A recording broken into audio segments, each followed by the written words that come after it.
안녕하세요. 화두의 바다 선문염송의 문광입니다. 오늘은 이제 다시 새로운 공안을 시작하도록 하겠습니다. 우리들 선문염송 요칙 책에 보시면 188쪽에 이제 영운도하다 이렇게 돼 있죠. 영운 화상이 있어요. 영운 화상이 있는데 이 영운 스님이 영운 스님의 복숭아꽃이다. 복숭아꽃이다. 영운도하다 그랬어요. 참 이 공안도 난해한 공안입니다. 향상구 공안이죠. 영운도하다. 이 공안도 지난번에 조주 적양화 공안과 더불어서 아주 향상구를 대표하는 공안이 되겠습니다. 그 영운 스님이 복숭아꽃을 보고 깨칩니다. 여러분 복숭아꽃 보셨어요? 복사꽃. 복사꽃 그러면은 제일 먼저 떠오르는 게 도연명의 이 도화원기, 그죠? 무릉도원이라는 게 생겨요. 도원, 무릉도원. 이제 어떤 곳을 이렇게 가는데 복숭아꽃이 만발해 있는 곳을 이렇게 지나가지고 쑥 들어갔는데 말이죠. 어떤 이상한 세계가 나타났어요. 그래가지고 거기에 들어가서 거기가 이제 무릉도원이라는 거예요. 무릉도원이라는 데인데 거기 들어가서 이렇게 지내고 봤더니 거기서 이렇게 돌아왔는데 말이죠. 시간이 달라져 있어요. 시간이 달라요. 자기가 그 살고 있던 시절이 여기에 이 세상에 온 세계에 비해서 봤더니 막 몇십 년이 흘러가 버린 거예요. 거기서 며칠 지내고 왔는데 그럴 정도로 신선이 살고 있는 곳이다. 그걸 이제 무릉도원이라 그러고 그 어떤 무릉도원이라고 하는 신선이 사는 그 세계, 시간과 공간이 끊어진 세계, 그 세계로 들어가는 입구에 복숭아꽃이 펴 있다는 거예요.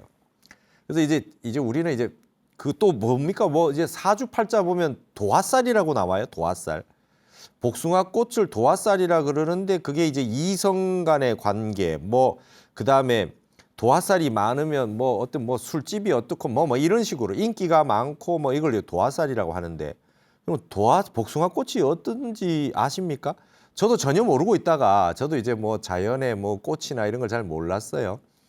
근데 서울에서 해인사를 이렇게 가다 보면 김천을 지나가지고 이제 국도 쪽을 이제 가게 되는데 제가 이제 그 출간하고 나서 이제 운전면허를 땄단 말이죠. 그래가지고 해인사에서 이제 그 김천으로 해서 이렇게 서울 오는데 운전을 한번 해오는데 봄날이었던 것 같아요. 꽃이 활짝 피었는데 그게 복숭아꽃이었어요. 그 아주 이게 도화라고 하는 게 이게 그 어떤 뭐 화류계 그다음에 뭐 저기 그 이혼도 하고 결혼도 하고 뭐 연애도 많이 하고 이런 걸 이제 도화살이라고 얘기하는 이유를 좀 내가 좀 알았어요. 그 꽃을 보고 몽롱해요. 그러니까 이게 어디 어떤 그 몽롱한 세계에 온 것처럼 왜 무릉도원을 들어갈 때 복사꽃을 따라서 들어갔다라고 했는지 알겠어요. 이게 생각이 끊어져요. 너무 아름답습니다. 그리고 생각을 놓게 만들 정도로 이성을 마비시키는 어떤 매력이 있는 게 복숭아꽃이에요. 봄의 상징이죠. 복사꽃. 복숭아꽃, 살구꽃, 뭐 아기 진달래, 뭐 우리 노래도 있잖아요. 근데 이게 복사꽃이에요. 이게 봄을 상징하는 꽃입니다. 자, 그렇게 이제 이 무릉도원이라고 하는 곳에 이제 여러분 어떤 자연에 취한다라고 하는 걸 여러분 해보셨습니까?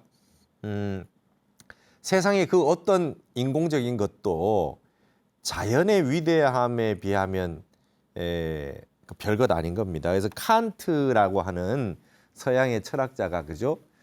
숭고라는 표현을 써요. 숭고. 숭고라고 해서 서블라임이라고 해가지고 칸트의 판단력 비판이라는 책에서 아주 가장 중요한 개념이 이게 숭고예요. 뭐냐 하면 이런 거예요. 내가 상상하고 있었던 게 있는데 어떤 거를 딱 만났는데 그 상상을 초월해 버리는 거죠. 그게 이제 숭고예요. 그게 대부분 자연에서 느끼는 것들이 굉장히 많죠. 숭고함이. 그러니까 관념적인 것만 있는 것은 아니죠. 이게 예를 들면 내가 상상을 못했는데 어디 갔는데 숭고함을 느꼈다. 저는 사실 백두산 천지에 가보고 그걸 느꼈어요. 우와, 이런 세계가 있구나. 그게 서블라임이라고 하는. 그러니까 칸트 철학에서 실천 이성 비판 앞에 순수 이성 비판이 있는데 순수 이성이 있고 실천 이성이 있지만 다 한계가 좀 있다는 거잖아요. 그러니까 비판서가 나왔죠. 근데 마지막 판단력 비판에 가면 결국 이런 미학의 세계의 어떤 예술과 미학, 예술 철학이라고 하는 걸로 인간의 한계를 뚫고 지나가는 면이 있어요. 이게 지금 공자도 말이죠. 유어예다 이렇게 얘기하죠. 유어예. 뭐 예에서 논인다 말이죠. 예술이라고 하는 세계에서 논인다. 뭐 이렇게 유도 쓰기도 하고 논인다는 거예요. 논인다. 소요유 할 때 논인다. 예술의 세계에서 논이는 거예요. 도덕의 세계에서는 이게 말이죠. 심취가 잘 안 돼요. 계율 잘 지키는 걸로 그게 뭐 이렇게 이 숭고라고 하는 이 미학의 세계는 인간을 향상시켜줘요. 그러니까 이게 이제 예술이라고 하는 게 위대한 힘을 가지고 있는 거죠. 그 예술의 최고봉의 자연이 있어요. 우와, 생각했던 것보다 말로 들었던 것보다 초월하는 세계를 직접 보면 느낀다. 나는 복숭아 꽃을 보고 와, 복숭아 꽃 진짜 대단하네. 이 생각을 한번 했던 것 같아요. 그 김천을 지나가다가 출가하고 처음 알았어요. 그래서 이해를 했어요. 이 복숭아 꽃이라고 하는 게 이게 뭘 의미하는지. 그리고 이걸 신선의 세계로 비교하고 도교의 세계, 그죠? 도교라든지 이게 신선선자가 관련된 거, 뭐 이런 것들이 이제 복숭아꽃 관련된 게 굉장히 많아요. 여러분 우리나라에 무릉도원면이 있어요. 무릉도원면. 그리고 무릉리가 있어요. 무릉리가 있어요. 근데 그게 항상 주천하고 가까이 있어요. 주천. 예. 우리나라 영월에 가면 말이죠. 항상 무릉리, 무릉도원하고 이게 주천하고 붙어 있어요. 주천이 뭡니까? 주천이 이렇게 돼 있으면 이렇게 해서 이렇게 한번 기운이 도는 거를 이걸 소주천이라 그러고 바로 백회에서 회음부까지 이렇게 기운이 곧장 하는 거를 이걸 대주천이라 그래요. 한번 세계 일주한 거죠. 한번 하늘이 한번 이렇게 일주를 하는 걸 주천이라 그래요. 우리나라에 주천면이 3군데가 있어요. 한번 찾아보세요. 거기 가면 다 명당이에요. 근데 거기에 아주 무릉도원처럼 이렇게 하는 신선 사는 곳처럼 수행처가 이렇게 할 수 있는 면들이 있는데 그런 데 가면은 꼭 신선들이 살고 수행을 할 수 있고 막 이런 곳들과 관계되는 이게 우리나라에 이런 지명이 있어요. 대단한 나라 아닙니까? 주천면이 있어요. 근데 그게 다 또 복숭아 꽃하고 관계가 돼 있다는 거예요. 그런 뭔가의 어떤 저런 세계로 들어갈 때 신선의 세계로 들어갈 때 이렇게 우리 선문염송 볼 때 동정산 나왔잖아요. 동정산. 중국에 동정호가 있는 그 중간에 있는 섬 동정산. 글로 들어가면 어떤 세계가 나와요. 이제 이러한 그 내용들이 이제 복숭아 꽃과 관련된 게 많습니다. 상징이. 자, 그러면 우리는 영훈 스님은 어쩌다가 복숭아 꽃을 보고 깨치셨느냐. 오늘 그 공안을 한번 보도록 하겠습니다. 재밌죠? 이 공안 재밌습니다. 자, 한번 보시죠. 고치기예요. 이거는 이제 그 선문염송으로 말하면 선문염송 30권 가운데 15번째 권에 있고 우리 선문염송 요책 저의 책에서는 화두 16개 가운데 10번째 향상구로 이제 제가 배분을 해놨습니다. 선문염송의 제목은 도화예요. 도화, 복숭아꽃. 근데 우리는 이걸 영운도화라고 이렇게 부르고 있습니다. 그 공안을 보시도록 하겠습니다. 복주의 영운 지근선사가 영운이라는 이름은 법호고 지근이라고 하는 이름이 스님의 법명이 되겠습니다. 복주에 사셨던 복주의 영운 지근선사가 제위산하야 위산에 머물렀을 때 위산은 우리가 위앙종하는 위산 스님, 앙상 스님의 위산이죠. 산 이름을 따서 그분의 법호가 위산 스님이 됐어요. 그렇죠?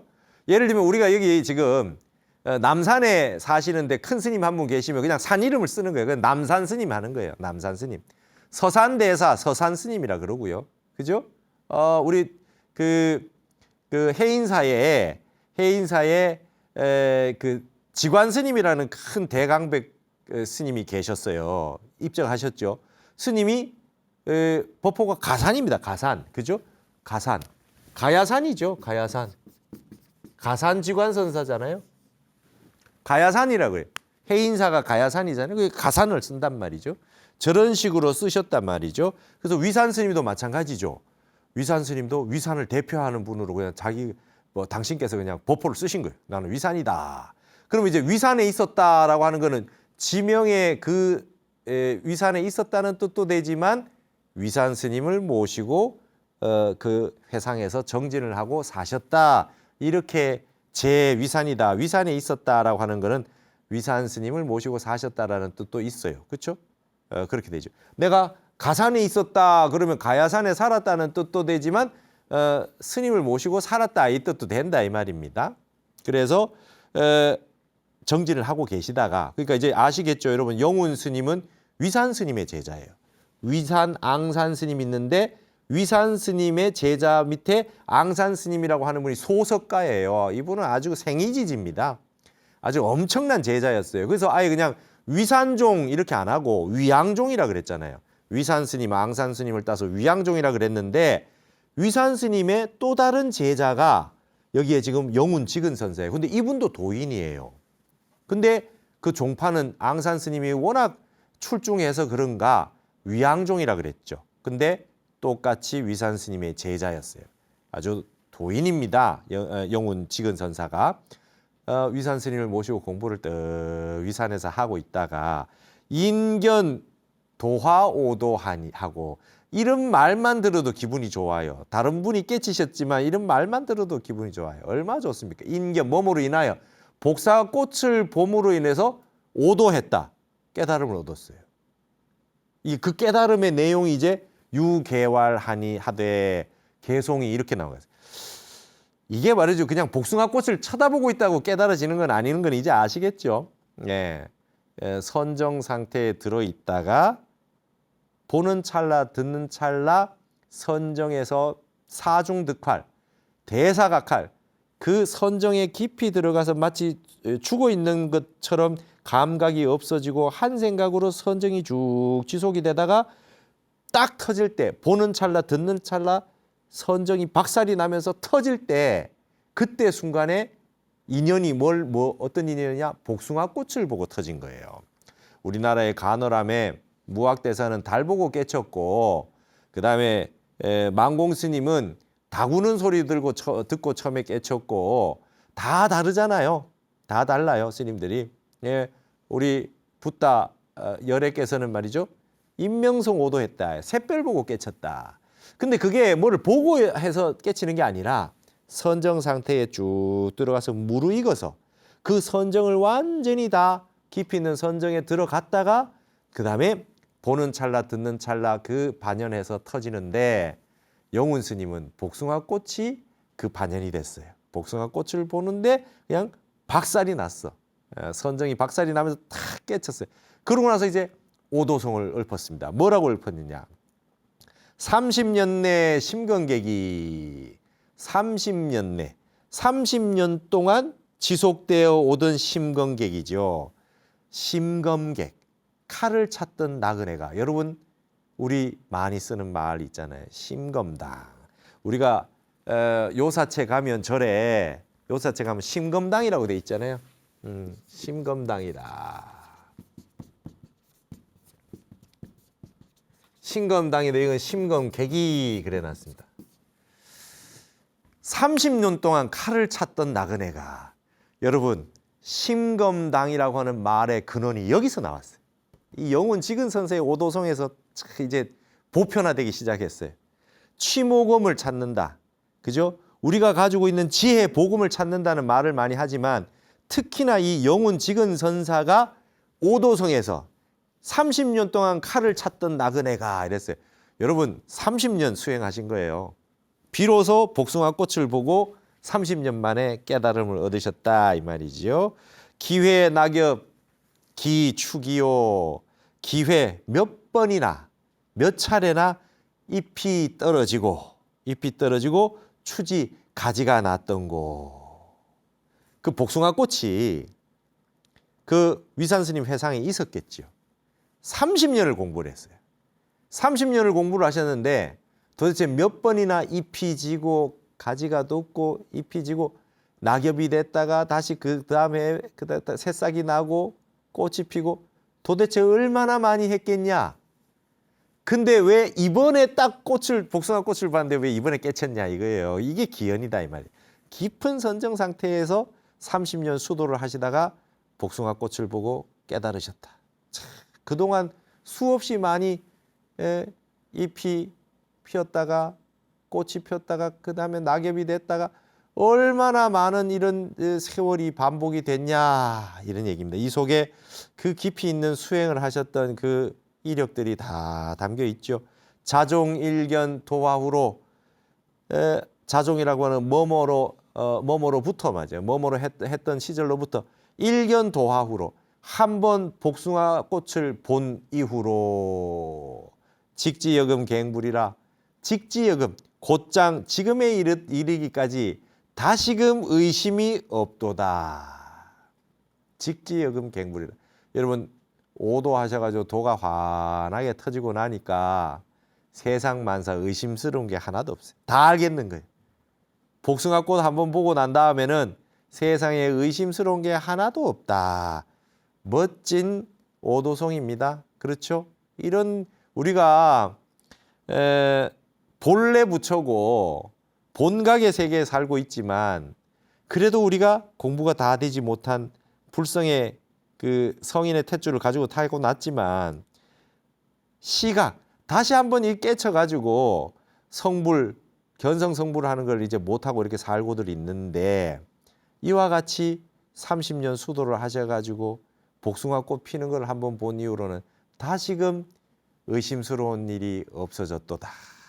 여러분 이제 오도서를 외쳤어요. 위산스님 제자로 수행하고 있다가 여러분은 어떻습니까? 우리 한국 불교도 말이죠. 이와 같은 위대한 어떤 그런 조사 스님들이 선방에서 큰 스님들이 많이 나왔으면 좋겠어요. 그냥 팍 문을 차고 나와가지고 말이죠. 오도성을 탁 읊고 이렇게 하는 그런 스님들이 나오셔야 된다. 그렇기 때문에 최고의 그 공양이 선원에 계신 수자 스님들 공양하는 게 그렇게 큰 겁니다.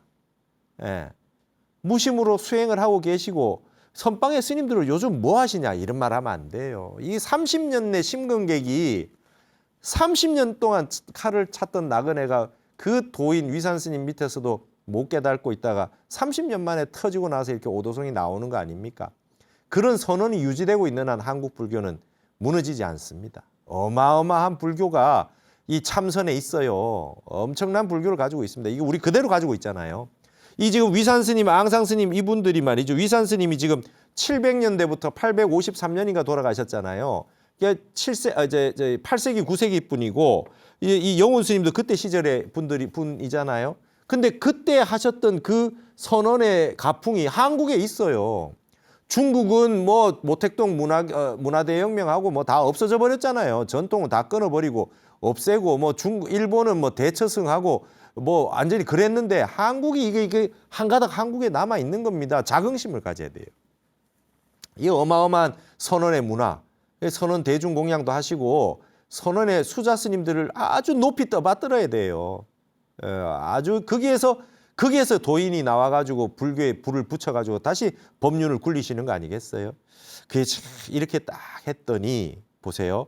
그랬더니 거사위산한데 이 오도성을 탁 읊고 나서 여기 또 거사 나왔잖아요. 많이 나왔죠? 우리 할 때마다 들것자, 그죠? 그 다음에 사자. 이거는 뭐 누구누구에게 다 들었다는 거는 지금까지 있었던 얘기를 다 하시는 거예요. 내가 복숭아 꽃을 보고 난 다음에 한 소식 했습니다. 그래서 제가 이와 같이 오도성을 써가지고 가지고 왔습니다 하는 얘기를 쭉 다 들것자. 막 찾고 하라. 잘못 들어서 말하지 마라. 적양왕이 나있던 들것자입니다. 누구에게? 위산 스님에게 지금까지의 얘기를 스토리를 쭉 다 설명을 다 했어요. 그랬더니 위산 스님이 산운하되 위산 스님이 말씀하시되 종연오달하면 인연을 쫓아서 오달 깨달아 통달하게 되면 반연을 따라서 깨닫게 되면 말하자면 가만히 있다가 그냥 혼자 깨달았다 이게 아니라 깊은 선정에 들어있다가 외부의 자연 그 안이비설 신의 어떤 그런 외부 반연에 인해 가지고 반연을 쫓아서 깨닫게 되는 거. 예를 들면 뭐 지금처럼 복숭아 꽃을 보고 깨닫는다든지 뭐 산의 뭐 이 모습을 보고 깨닫는다든지 달을 보고 깨닫는다든지 뭐 종소리를 듣고 깨닫는다든지 한 말씀을 듣고 언하에 개요한다든지 이런 반연을 쫓아서 깨달은 경우에는 영무퇴실이라 영원히 뒤로 물러나는 일이 없다. 확실하게 깨친 거다 이 말이에요. 자연을 인연으로 반연을 해가지고 깨친 분들은 대부분 크게 깨쳤다. 뭐 무슨 소리를 들었다든지 한 말 끝에 깨쳤다든지 우리 경어 스님처럼 말이죠. 소가 되더라도 콧구멍 없는 소가 돼야지 이런 말 끝에 그냥 반연이 돼서 이근으로 원통해가지고 이근으로 깨친 거 아니에요. 이근 원통이잖아요. 이런 걸로 깨치면은 영무퇴실이라 영원히 불퇴전한다. 거꾸로 다시 미혹한 세계로 안 떨어진다. 근데 너 제대로 깨쳤다 이 말이에요. 위산 스님이. 너 제대로 깨쳤다 하면서 선자호지하라. 스스로 잘 호지, 잘 보호하고 잘 간직해라. 잘 간직하도록 해라. 인가해 주셨어요. 위산 스님이 자연을 반연을 해서 깨치면 크게 깨친다. 영원히 불퇴전할 거니 퇴실하지 않으니까 네가 크게 한번 공부를 잘했는 이걸 갖다 잘 보존하도록 하여라. 멋지게 시원하게 인가를 해주셨어요. 근데 이제부터 문제입니다. 이게 왜 향상구가 됐느냐. 그 다음 구절 한번 보세요. 유승이 거사 현사하되 또 나왔죠. 어떤 스님이 현사 스님에게 지금 이 스토리를 인가받았다는 얘기까지 전부 포함해서 쭉 지금 딱 얘기를 해줬어요. 이 현사 스님, 현사 사비선사예요. 현사 사비선사는 누굽니까? 설봉의존의 제자예요. 설봉의존. 덕산 스님의 제자인 설봉 스님의 제자가 현사 사비선사거든요. 현사 사비선사. 이분도 도인 아닙니까? 이 현사 사비선사가 뭐라 그럽니까? 위산 스님에게 인가받은 영운 지근선사의 그 깨달은 내용, 그 내용을 듣더니 뭐라 그럽니까? 이 말이 중요합니다. 제가 이 구절을 수천 번, 수만 번 이렇게 반복을 하면서 생각을 했던 것 같아요. 제당은 심제당이나. 제당은 심제. 지당하기는 심이 지당하나. 옳고 옳다 이 말이에요. 제당은 심제당이나. 간보노영 유미처리로다. 간보, 감히 내가 보장한다. 감히 내가 이렇게 얘기할 수 있지. 간보 노형은 늙은 형님 선배겠죠. 영운 지근선사예요. 깨달았다고 하는 영은 지근선사. 간보 노형 유미철 아직까지 여전히 미철 철저하지 못함을 내가 감히 내가 보장한다. 제당은 심제당이나 간보 노용 유미철이라. 지당하기는 심히 지당하나 내가 감히 그 노형이 영운 지근선사가 확철되어 하지 못했다는 걸 내가 감히 보장하다 한다. 현사사비선사가 이랬어요. 여러분 이게 향상구예요. 제당은 심제당이나 간보노용 유미철이다. 영운 지근선사가 오도성을 복숭아 꽃을 보고 오도성을 읊었어요. 위산 스님이 자연을 반연으로 해가지고 깨달으면은 영무퇴실이라 영원히 물러나지 않으니 잘 깨달았으니 잘 보존하도록 해라. 그랬는데 어째서 현사사비선사는 내가 확실하게 얘기하는데 옳기는 옳아. 그러나 아직 철저하게 확철되어 한 건 아니요. 확철한 거 아니요. 이렇게 지금 얘기했어요. 여러분 이게 향상구입니다. 현사사비선사는 어째서 간보노용 유미철이라 했는고. 어째서 철저하지 못하다 했는고. 위산 스님은 공부 다 됐다 했는데 현사사비선사는 왜 안 됐다 했느냐. 중의 차어은을 대중이 이 말에 대해서 의심하겠죠. 위산 스님의 그 인가를 그 무시하고 이렇게 얘기할 수 있습니까? 의심하겠죠. 현사문 지장하되 현사 스님이 지장에게 묻기를. 여기서 지장은 뭐 여러분 우리 책에 제가 주석을 달아놨죠. 뭐라 그래놨습니까? 밑에 189쪽 밑에 보면 지장, 여기서 지장이라고 하는 분은 뭡니까? 나한 계침이에요. 현사 사비선사의 에서 깨치게 돼 가지고 법을 받고 민성의 지장원에서 18년 동안 주석했대. 그래서 이분 나한 계침선사를 지장이라고도 불러요. 지장원이라고 하는 절에서 오래 계셔가지고 나한 계침선사의 별명이 지장이에요. 지장. 그래서 여기 이제 현사사비선사가 제자인 나한 계침선사에게 얘기했단 말이죠. 그래서 그 뒤에 장주 나한원으로 또 옮겨가서 교화를 했기 때문에 나한 계침이라고도 그러기도 해요. 그러니까 절 이름이 지장원 나한원이에요. 그래서 지장계침이라 그러기도 하고 나한 계침이라고 그러기도 해요. 근데 우리는 많이 알고 있는 건 나한 계침으로 알고 있죠. 현사사비선사의 법을 이은 제자 스님입니다. 여러 스님들이 위산 스님은 인가를 해줬는데 현사사비선사는 왜 스님은 그걸 인가를 안 하고 왜 그러십니까 하고 의심을 하니까 이 현사사비선사가 자기의 법제자 나한 계침선사에게 물었어요. 아 여마도 하되 여마도 내가 이렇게 이야기를 했는데 여 장마생이에요. 니는 어떻게 생각하냐? 니도 의심하냐? 니는 어떻게 생각하냐? 이렇게 물었습니다. 그랬더니 지장운하되 나한 계침이 이야기를 이렇게 했어요. 불시 계침이면 나한 계침 지장 계침이니까 제가 아니라면 즉 주살 천하인이로다. 천하 사람들을 다 죽게 만들었을 겁니다. 저 아니면 그 뜻을 아는 사람이 없어요. 이 뜻이에요. 저는 스님 뜻을 압니다. 이거예요. 현사사비선사가 영혼 스님 확철하게 깨닫지 못했어. 이렇게 얘기했는데 다른 사람 다 의심을 하는데 너는 어떻게 생각하냐? 이렇게 물었단 말이죠. 제자 나한 계침에게. 그랬더니 제가 아니랐다면 저 이 나한 계침 아니었으면은 온 동네 사람 다 죽게 생겼어요. 천하 사람 다 죽었을 거예요. 제가 그 뜻을 압니다. 이랬다는 거예요. 그러면 현사사비선사가 잘못된 말 한 거는 아니라는 거죠. 자, 이게 아주 여러분 이게 그 향상구입니다. 위산 스님은 깨달았다고 인가를 했는데 현사사비선사는 왜 부정을 했는가? 그리고 나한 계침선사는 스승인 현사사비선사의 그 말씀을 다 이해하고 내가 아니었으면 스님이 큰일 날 뻔했다. 사람 죽이게 됐다. 여기서 천하 사람 다 죽인다는 게 벙어리를 만들었다, 뭐 도적질을 했다, 배겸적이다 이런 거하고 표현이 다 같은 거예요. 사람들 다 죽을 뻔했다. 그 말을 듣고 멍하니 그냥 송장이 됐다 이 말이에요. 무슨 뜻인지 못 알아들으니까 의심만 할 뿐이지 모르잖아요. 아무것도 모르고 가만히 있으면 다 송장이잖아요. 이게 천하 사람 다 죽게 만들었을 것이다 이렇게 표현을 한 거죠. 자, 여러분은 어떻습니까? 이 공안이 아시겠습니까? 이거죠. 그러면 이제 질문을 이렇게 해요. 영운도화라고 하는 거는 영운 스님은 확철하게 깨쳤다. 오도송도 얼마나 멋있어요. 역대 오도송 중에 이 그 영운선사의 오도송만큼 좋은 오도송이 어디 있습니까? 참 멋진 오도송이죠. 30년 내 심건객이 그죠? 30년 때 연 동안 그 칼을 찾던 나그네가 말이죠. 잎이 몇 번이나 지고 가지가 몇 번이나 돋았겠느냐?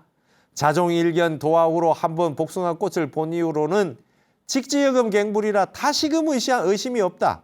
나는 근심이 이제 의심이 하나도 없어. 세상에 내 어떤 그런 진리의 세계도 내가 확철하게 다 알았다 해서 위산 스님이 멋지게 아주 찬탄을 하면서 인가를 아주 흔쾌히 인가를 해주셨어요. 근데 현사사비선사가 제당은 심제당이나 간보노용 유미철이라 지당하기는 심히 지당하지만은 내가 확실하게 보장하건대 그 스님 선배 스님 말이지 노형이 확철에 깨치 못했어. 확철에 깨치지 못했어. 이렇게 나왔습니다. 야, 참 멋진 법거량들이 오고 갔는데요. 현사사비선사의 낙처가 뭐냐 이거예요. 이게 향상구입니다. 이게 향상구예요. 여러분 잘 이제 이 부분에 대해서 공부를 해보셔야 됩니다. 지금 제가 여기에다가 제가 여기에다가 한 구절을 복숭아꽃과 관련된 한 구절을 옆에 이렇게 오늘 강의 시작하기 전에 이렇게 써놨습니다. 이 대련이라 그러죠. 한 대구 구절을 써놨습니다. 이 구절은 뭔지 아시겠습니까? 여러분 저기 지금 제가 강의하고 있는 이 순간은 바로 전날 자승 스님께서 입적을 하셔가지고 영견식을 한 다음 날이에요. 지금 녹화하는 당일이. 그런데 이 영결식에 우리 대한불교 조계종의 종정이신 성파 큰 스님께서 영결식 법어로 마지막에 남기신 말씀이 이 구절이에요. 여기 복숭아꽃이 나와요. 동 이백 장미자를 문착동군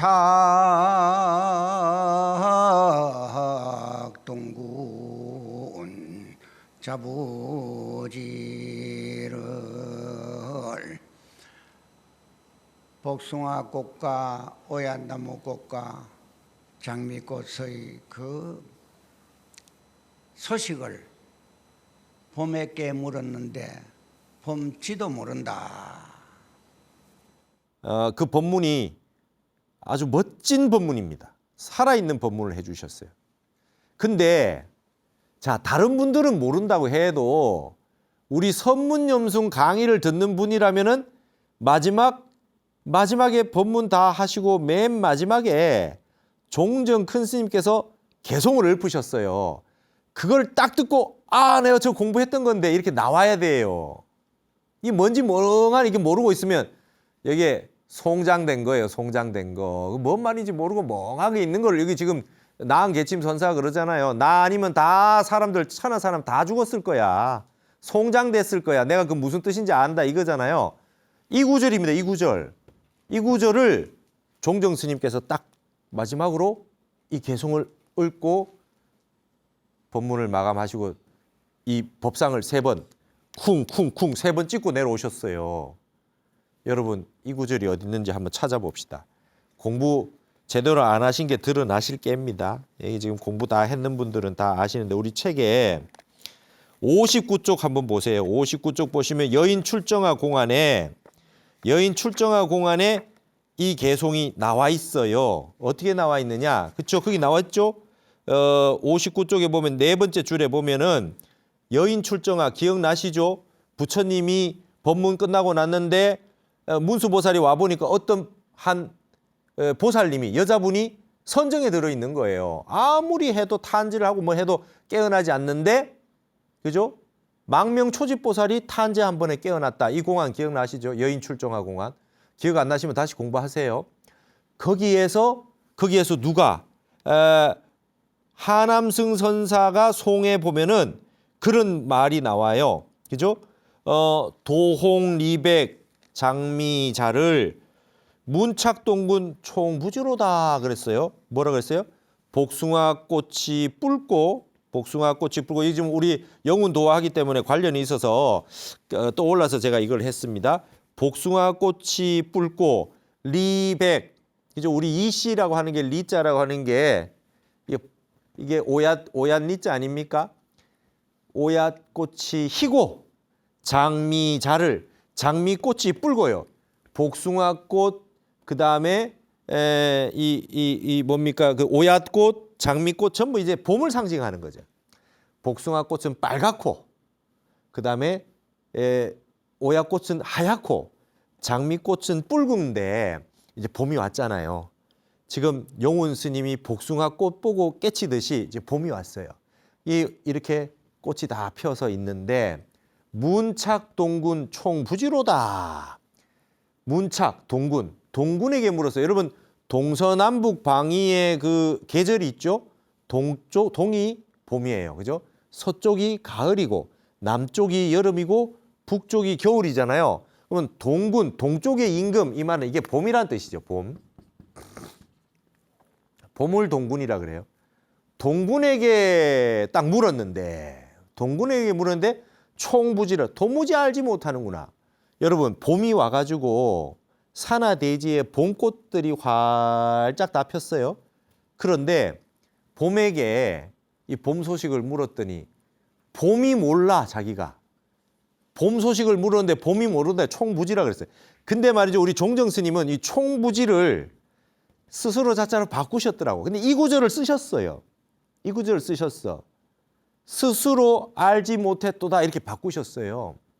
그러면서 큰 스님이 이렇게 하죠.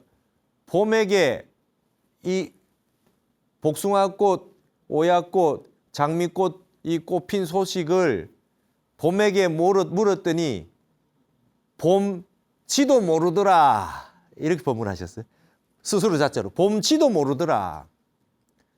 이게 자승스님 연결사의 마지막이에요. 그래놓고 이 소식 알겠느냐 이러셨어요. 그러면서 이 법상을 3번 치신다고. 여러분 이 서문염송 공부 같은 거 안 하면 그런 거 어떻게 알겠어요? 예? 근데 우리 같이 공부했는 분은 딱 보고 알아야지. 딱 보고 이게. 근데 이게 아주 묘해요. 여러분 보세요. 이 공안을 하남승 선사가 여인 출정화 공안에 쓰셨다고요.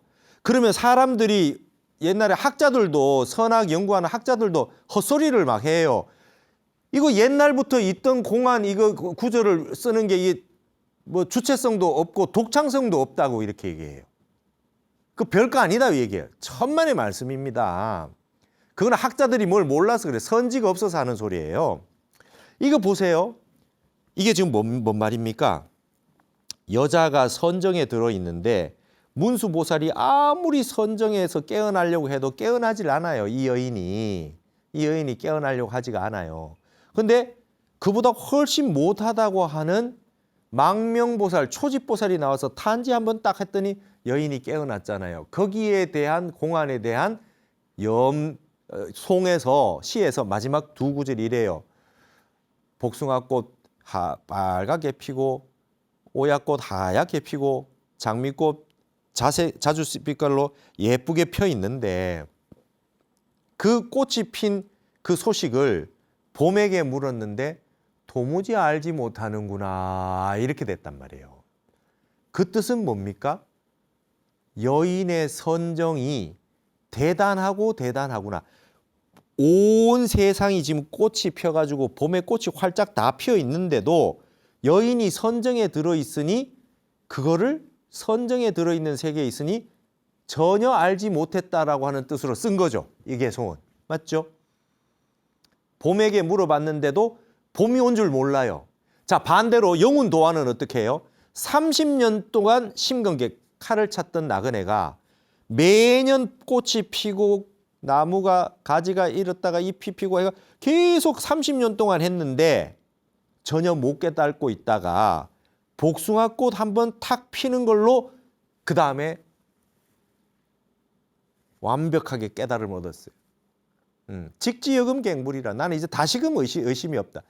30년 동안 꽃이 피고 지고 꽃이 피고 다 했는데도 전혀 모르고 있다가 30년 지나가지고 복숭아꽃을 보고 탁 터졌다 이 말이에요.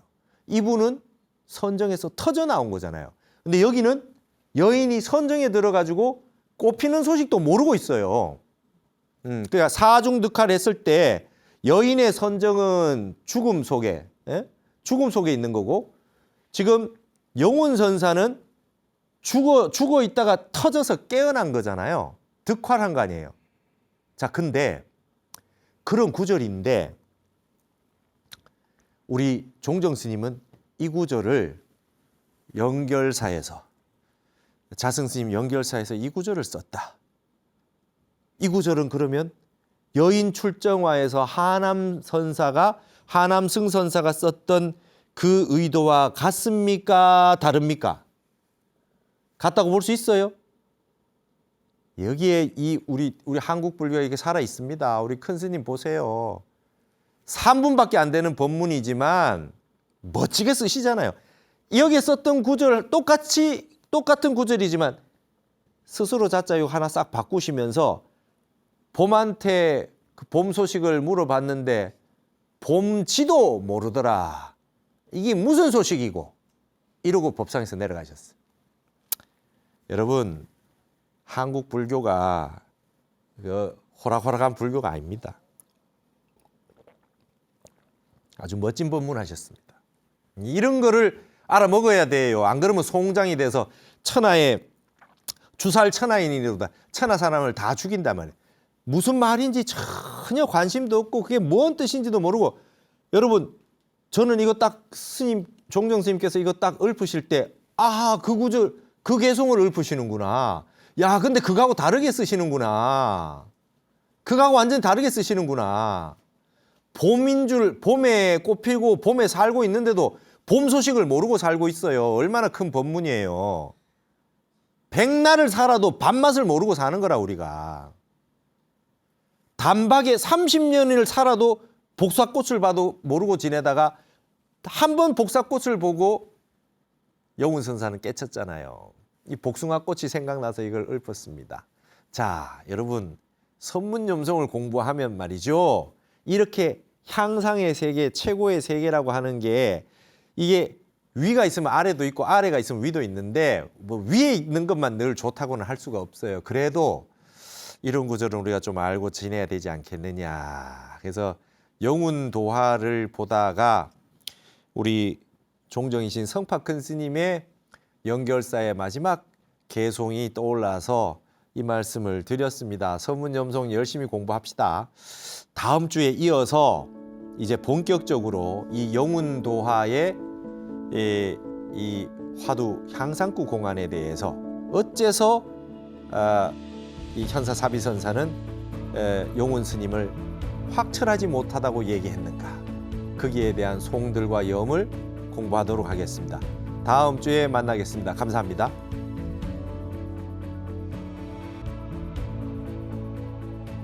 복숭아꽃으로 인해 가지고 깨달음을 얻었다라고 하는 것 때문에 그 복숭아꽃의 빛깔이 더욱 새로워졌구나, 전전이 새로워졌구나. 의미 없는 것에, 우리가 김춘수 선생의 그 꽃도 있잖아요. 내가 꽃이라고 불러줬을 때 꽃이 의미 있게 다가오듯이 복숭아꽃을 보고 영운선사가 깨달았다라고 하는 걸 우리가 알고 난 다음부터 이제 그 복숭아꽃을 보게 되면 우리는 왜 모르냐예요. 우리 왜 못 깨치느냐.